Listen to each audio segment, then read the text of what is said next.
Everyone, and welcome back to the Together Apart video series.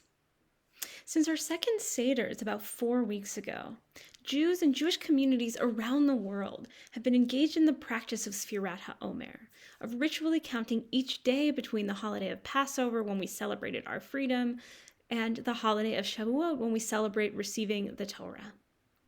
As part of this practice of counting, the Jewish mystical tradition has also offered us the opportunity to engage in some personal spiritual reflection and growth work, and has offered us a different spiritual trait to reflect on each week.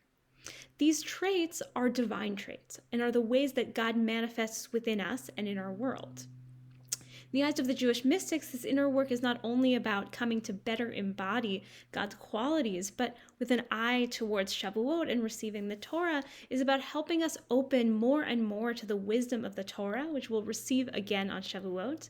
And it's about slowly coming to embody the freedom and liberation in our own lives that the Torah envisions for us. So these 7 weeks between Shavuot and Passover is a very spiritually rich time for us. Now, this 4th week of practice, our tradition invites us to focus on the divine trait of Netzach, which means endurance, eternity, and victory. And Wednesday night through Thursday in particular, our tradition invites us to reflect on where the trait of Netzach intersects with the divine trait of Malchut, which means foundation or presence. Now, for me, when I think of this intersection, I think of what allows us to have endurance, what allows us to keep going with whatever it is that we're taking on in our lives and our world, particularly when the going gets tough. I'm also thinking this week about the work that we're doing as an interfaith refugee committee to set up apartments for Ukrainian refugees who are being resettled in our area. Yesterday, I was at the apartment that we were setting up with another committee member, and we were both talking about our backgrounds.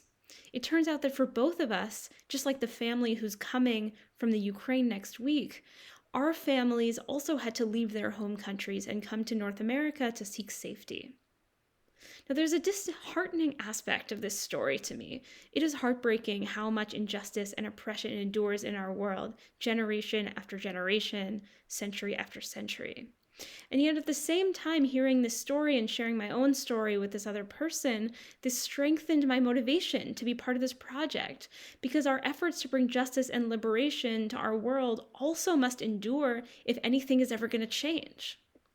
For each of us, I think, then, whether we're talking about whatever we're taking on in our own lives or the work that we're taking on in the wider world, it's so important that we have the capacity to persevere. It is so important that we persist and we have the ability to persist when things get hard, as they inevitably will. That is the lesson of the Omer this week, or I should say the invitation really, which is to find our foundation of endurance, to find the capacity to persevere with the important work that we are doing within our own lives and in the world.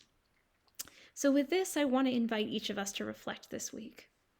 What allows you to persevere with the important projects and work that you're taking on in your own life or in the wider world?